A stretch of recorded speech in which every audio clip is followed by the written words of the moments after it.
L'endométriose est une maladie gynécologique inflammatoire chronique qui fait beaucoup parler d'elle depuis ces dernières années. En effet, elle concerne une femme sur 10 en âge de procréer. Et malgré tous ces chiffres inquiétants, l'endométriose est une maladie qui est globalement sous-diagnostiquée. Entre l'apparition des premiers symptômes et la pose du diagnostic, il se passe en moyenne entre 5 et 7 ans. Une phase d'errance médicale qui peut s'expliquer en partie par la complexité de cette maladie qui engendre des symptômes très différents. Dans cette vidéo, je vais vous donner des pistes qui vous serviront de traitement naturel pour vous aider à diminuer les symptômes de cette maladie. Comme d'habitude, toutes les sources qui m'ont servi à écrire cette vidéo seront en description de la vidéo. Alors premièrement, qu'est-ce que l'endométriose? D'un point de vue étymologique, l'endométriose vient de endomètre, la muqueuse qui tapisse la paroi de l'utérus. À la fin du cycle menstruel, lorsque la fécondation n'a pas eu lieu, cet endomètre se désagrège et est évacué naturellement.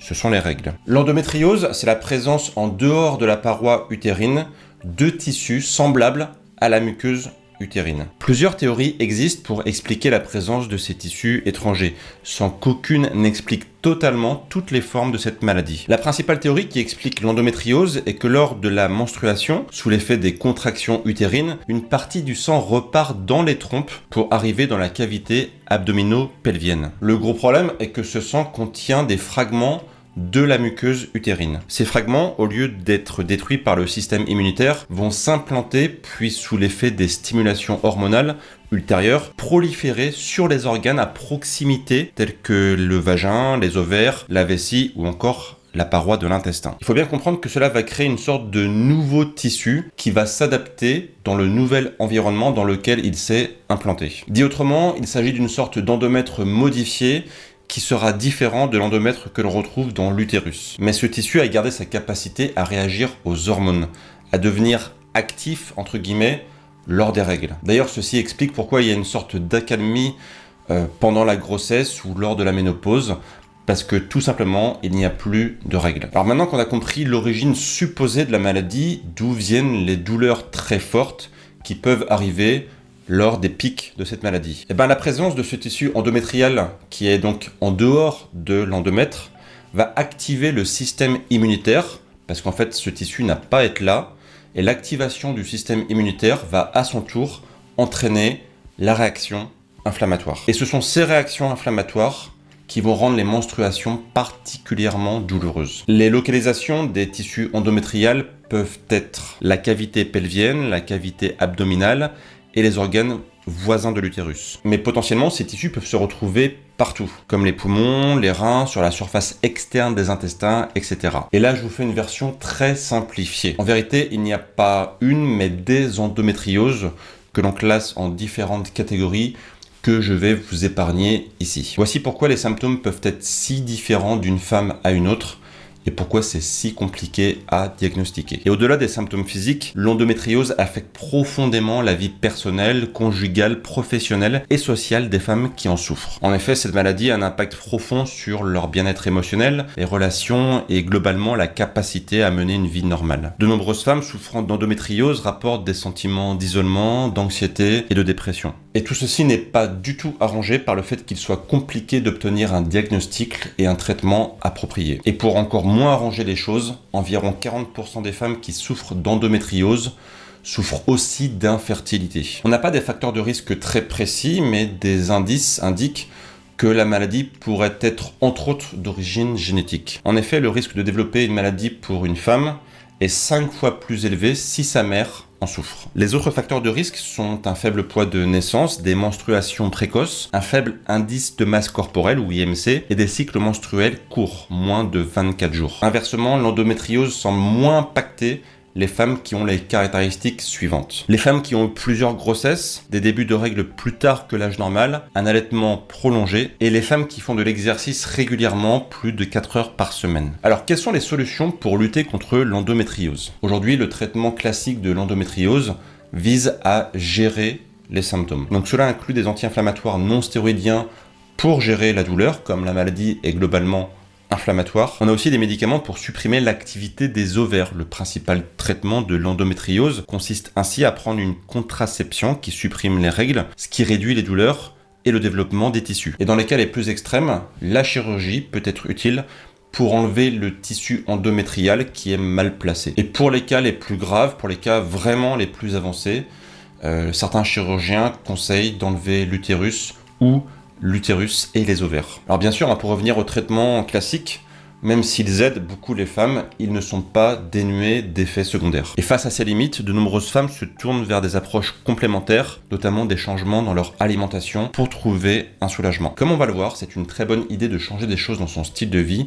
lorsqu'on souffre de cette maladie. En effet, comme cette maladie est inflammatoire, elle va être favorisée, exacerbée par l'inflammation chronique, le stress oxydatif et les perturbateurs endocriniens, ce qui va perturber notamment le système hormonal. Et comme on va le voir un peu plus tard, beaucoup de femmes qui souffrent d'endométriose ont des concentrations significativement plus faibles d'antioxydants. Et donc une alimentation qui va être plus riche en antioxydants va avoir tendance à diminuer les symptômes de la maladie. L'objectif ici va donc être de réduire l'inflammation, réduire le stress oxydatif et diminuer les perturbateurs endocriniens. Donc en gros, ça veut dire qu'il va falloir choisir une alimentation anti-inflammatoire et aussi anti-œstrogène, puisque ce sont majoritairement les pics d'œstrogène qui vont intensifier les symptômes de la maladie. Une méta-analyse de 2022 a étudié l'ensemble des recherches qui lient endométriose et nutrition, et elle indique clairement que des facteurs alimentaires jouent un rôle dans le risque d'endométriose.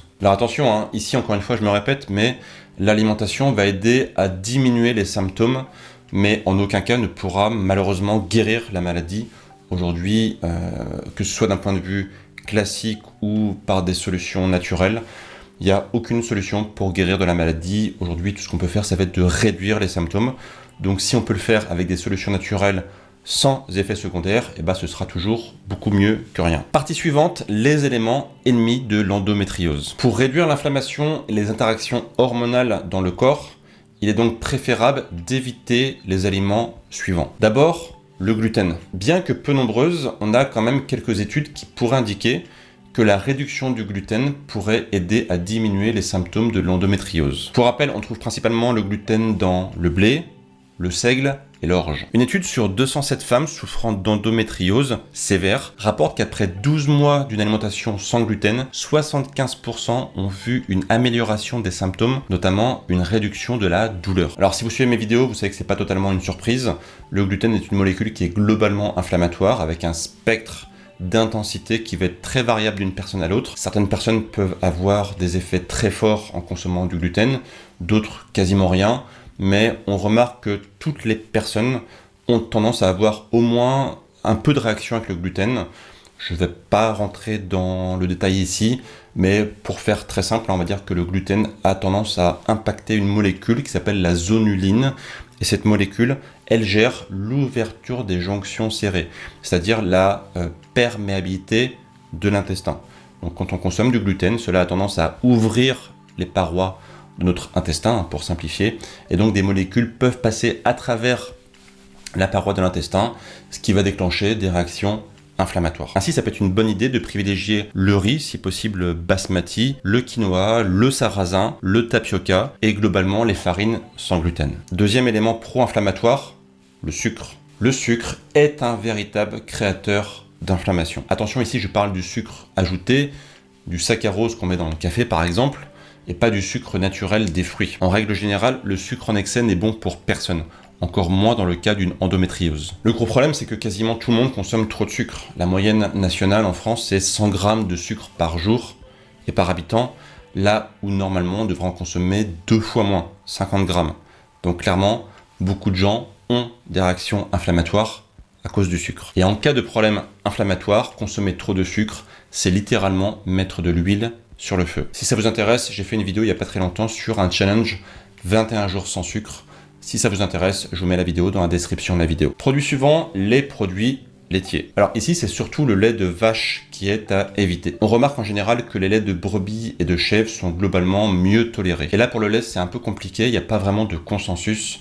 Le mieux est de faire un test, par exemple 30 jours sans lait de vache, et de voir si cela a un impact sur vous ou pas. Aliment suivant qui est problématique, l'alcool. Il existe une corrélation positive entre la consommation d'alcool et l'endométriose. Alors déjà, cela peut s'expliquer par l'effet hautement inflammatoire de l'alcool, mais aussi parce que l'alcool favorise le développement de maladies qui sont dépendantes des œstrogènes. En effet, l'alcool va activer une molécule qui s'appelle l'aromatase et qui a tendance à convertir la testostérone en œstrogène. Et comme on l'a vu, plus la quantité d'œstrogène dans le corps est importante, plus les symptômes de la maladie seront importants aussi. Donc globalement, je me répète, mais il faut éviter les aliments qui sont précurseurs des œstrogènes. Voyons maintenant les aliments amis avec l'endométriose. L'alimentation anti-inflammatoire que je recommande maintenant depuis des années, qui est riche en légumes, en fruits, en huile d'olive, en céréales sans gluten, etc., sera essentielle pour soulager les douleurs causées par l'endométriose. Si d'ailleurs l'alimentation anti-inflammatoire vous intéresse, j'ai un guide de démarrage complet qui va vous aider pour bien démarrer l'alimentation anti-inflammatoire sans faire d'erreur, parce que croyez-moi, il y a beaucoup d'erreurs possibles lorsqu'on débute cette alimentation. Donc si vous souhaitez télécharger ce guide complet et gratuit, je vous mets le lien dans la description de la vidéo et ce sera aussi le lien dans le premier commentaire épinglé. Et surtout dedans, vous y trouverez plein d'alternatives saines aux aliments problématiques du quotidien qu'on vient de voir. Et bien dans ce petit livre, je vous donne plein d'alternatives possibles pour avoir des bons aliments du quotidien qui sont anti-inflammatoires. Alors, quels sont les aliments qu'il faut maximiser pour avoir justement une alimentation anti-inflammatoire? D'abord, les aliments riches en oméga 3. Une étude menée en 2010 sur 71 000 femmes a montré que celles qui ont les apports les plus importants en oméga 3 ont 22% de risque en moins de développer une endométriose. Inversement, une alimentation qui va être riche en acides gras trans, donc très pro-inflammatoire, augmente le risque de 48%. Voici pourquoi il faut donc favoriser la consommation de produits animaux ayant vécu dans leur environnement naturel, comme par exemple des animaux nourris à l'herbe et si possible d'origine biologique pour minimiser les perturbateurs endocriniens. Par exemple, pour les bovins, il faut choisir des viandes issues d'animaux ayant pâturé de l'herbe et quasiment que de l'herbe, pas de blé. Pour les poissons, il faut donc choisir des poissons sauvages, donc riches en oméga 3 et si possible des petits poissons qui ne sont pas en bout de chaîne alimentaire. Et inversement, il faut fuir les poissons d'élevage qui sont riches en oméga 6 et particulièrement les gros poissons comme l'espadon par exemple. De la même façon, lorsque vous consommez des produits dérivés des animaux comme le fromage par exemple,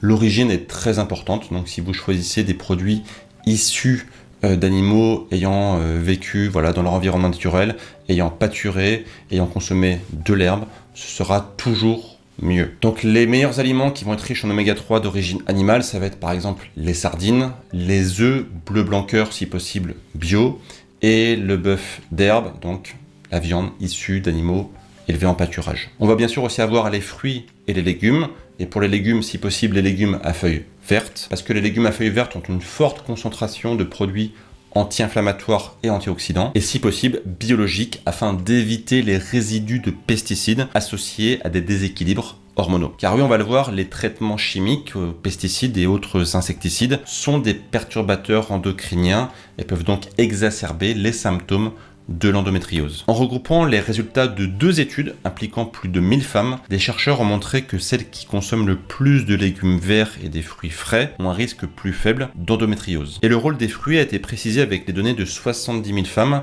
qui suggèrent un effet bénéfique des fruits, en particulier des agrumes. En effet, les femmes qui mangent au moins une portion d'agrumes par jour ont 22% de risque en moins de souffrir d'endométriose par rapport à celles qui en consomment moins d'une portion par semaine. Cela s'explique en grande partie parce que les agrumes sont plutôt riches en antioxydants, comme la vitamine C par exemple. L'explication peut aussi venir du fait que les nutriments dans les agrumes peuvent renforcer le système immunitaire, améliorant ainsi la capacité du corps à éliminer les cellules anormales. Partie suivante, les compléments alimentaires qui peuvent aider à diminuer les symptômes. Car oui, certains compléments alimentaires peuvent aider vraiment à diminuer les symptômes de la maladie. Pour chaque complément, vous trouverez le lien de celui que je recommande dans la description de la vidéo. Alors parmi tous les compléments qu'on retrouve dans la littérature scientifique, on peut citer par exemple, d'abord bien sûr les oméga 3. Si vous suivez mes vidéos, ce n'est pas une grosse surprise, car les oméga 3 sont des précurseurs de molécules anti-inflammatoires, alors que les oméga 6 sont plutôt des précurseurs de molécules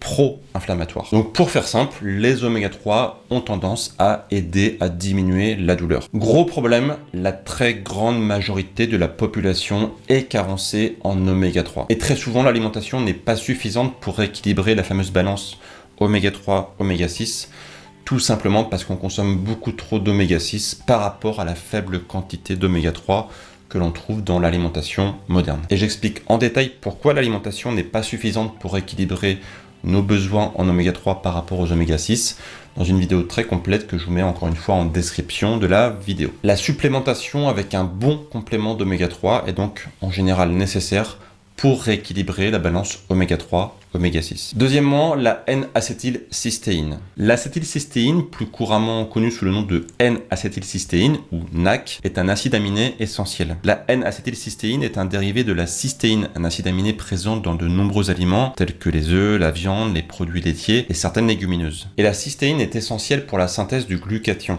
Le glutathion étant un antioxydant endogène très puissant, c'est-à-dire en fait qui va aider à combattre le stress oxydatif, donc une molécule globalement anti-inflammatoire. Le glutathion va intervenir dans la neutralisation des radicaux libres, qui sont des molécules instables et responsables du stress oxydatif qui endommage les cellules. Une étude italienne a testé une complémentation en N-acétylcystéine pendant 3 mois. 73 femmes ont pris ce traitement et 72 ont servi de contrôle. Dans le groupe traité, le diamètre des kystes engendrés par l'endométriose a légèrement diminué, alors qu'il a augmenté chez les femmes non traitées. Et 24 femmes du groupe traité ont annulé leur opération pour retirer ces kystes, contre seulement une dans le groupe contrôle. Et bien sûr, la N-acétylcystéine peut être combinée avec d'autres antioxydants. Par exemple, en 2020, une étude a testé la complémentation en quercétine, en N-acétylcystéine et en curcuma. Et cette complémentation a réduit très significativement les douleurs de l'endométriose. Donc, autre élément, le curcuma. Comme on vient de la voir, en parallèle de la N-acétylcystéine,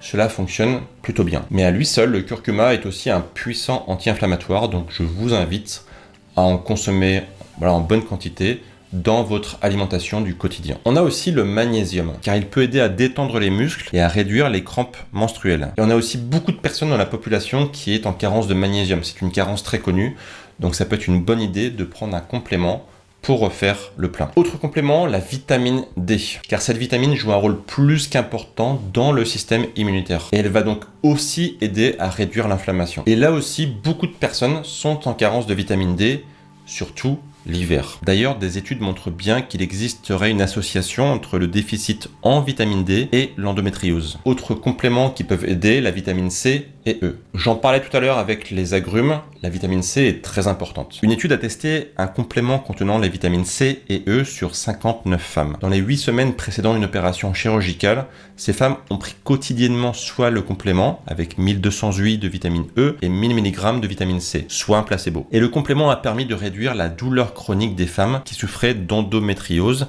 ainsi que des marqueurs de l'inflammation. Autre complément, la vitamine B1 et B9. Dans une étude sur plus de 1300 cas d'endométriose, il est apparu que les apports en thiamine, donc la vitamine B1, et en folate, la vitamine B9, et ainsi que les apports en vitamine C et E, que l'on a vu précédemment, sont inversement liés au risque d'endométriose. Voilà pourquoi la complémentation avec un bon multivitaminé qui est bien dosé permet d'aider à réduire les symptômes de l'endométriose. Encore une fois, je vous mets le lien d'un complément intéressant dans la description de la vidéo. Autre complément, les probiotiques. Alors on peut se dire, c'est quoi le rapport entre le microbiote intestinal et l'endométriose? Lorsqu'on a un déséquilibre du microbiote intestinal, cela s'appelle une dysbiose et malheureusement, beaucoup de personnes sont touchées par ce problème. L'intestin étant un centre névralgique super important pour le système immunitaire, les dysbioses perturbent la fonction immunitaire normale en entraînant une élévation des molécules pro-inflammatoires. Et cela peut contribuer à aggraver les processus qui engendrent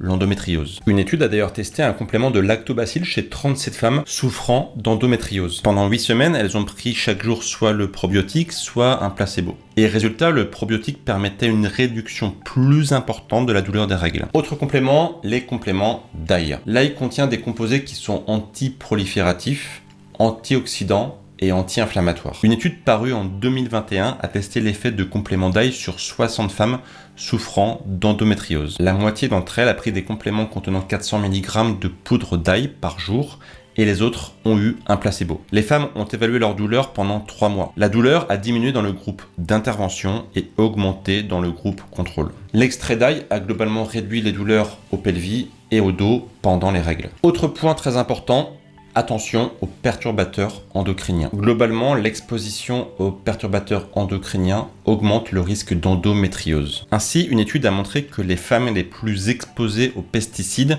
ont un risque accru de 70% de souffrir d'endométriose. 70%, c'est juste énorme. Voilà pourquoi je recommande le bio autant que possible pour votre alimentation, comme on l'a vu précédemment. Une autre source de perturbateurs endocriniens très importante chez les femmes, ce sont les protections hygiéniques. Par exemple, les tampons périodiques industriels et blanchis au chlore contiennent une molécule toxique appelée la dioxine, issue du dioxyde de chlore, un agent blanchissant. Or, la muqueuse du vagin va absorber cette dioxine et augmenter les risques d'endométriose. Ce lien a notamment été mis en lumière par un reportage réalisé en 2017 qui s'appelle « Tampon, notre ennemi intime », réalisé par Audrey Glohagen. Une étude a aussi démontré que les patientes qui sont atteintes d'endométriose ont un taux de dioxine dans le sang qui est plus élevé que la moyenne. Et inversement, on a d'autres études qui indiquent que la quantité de dioxine présente dans les tampons serait trop faible pour avoir un impact sur la santé des femmes. Donc à mon avis, comme on a un doute, comme c'est pas très clair, il faut appliquer le principe de précaution et choisir si possible des protections saines. Il faut ainsi choisir des tampons hygiéniques qui ne contiennent ni viscose ni parfum. Et le coton utilisé ne doit pas être blanchi au chlore. Une bonne alternative, c'est de choisir aussi des tampons purifiés au peroxyde d'hydrogène. C'est sans danger pour la santé et pour l'environnement, et cela permet d'éviter la présence de substances nocives telles que les dioxines. Et un point important pour les femmes qui utilisent des tampons, c'est que la durée d'exposition est aussi un paramètre très important. Il faut donc penser à changer son tampon toutes les 4 heures pour limiter le risque d'exposition. Alors je sais très bien que pour la plupart des femmes, ceci est une évidence, mais je pense qu'il est nécessaire de rappeler de temps en temps ce genre de banalité, parce que malheureusement, on constate que parfois, malheureusement, c'est pas connu. Sinon, si on peut, il faut bien sûr choisir des protections hygiéniques externes, comme les culottes menstruelles, les serviettes hygiéniques et protège-slip en coton bio. Une autre pathologie dont souffrent beaucoup de femmes, c'est le syndrome des ovaires polykystiques. J'ai fait une vidéo complète pour aider ces femmes à lutter contre cette maladie. Si cela vous intéresse, je vous mets la vidéo juste à côté de moi. Je vous invite à cliquer pour découvrir cette vidéo très complète sur le syndrome des ovaires polykystiques. Et moi, je vous retrouve très bientôt pour de prochaines vidéos. Et d'ici là, bien sûr, prenez soin de vous. Ciao, ciao!